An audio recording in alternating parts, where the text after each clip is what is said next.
güneşli havada. Ben seviyorum güneşli çünkü son sıcak ve uykunuz var yazda. Çünkü anda uykun çok yorulmaya. Я vakit güneşli.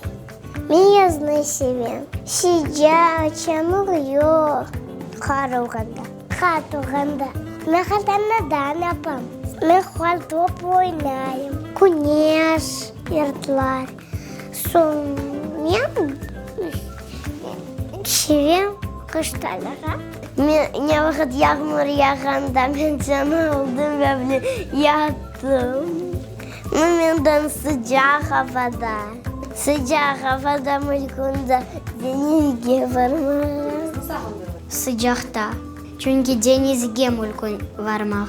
Ben kışın pek seviyorum. Kar yanındayım. Nasıl kar yanıyorsun? Kardan adam yaparsın. Takip açıyor. Ben yazını pek seviyorum. Güneşli hava olsa ben her vakit gezmeye geçiyorum. Deniz gibi arasın sonra.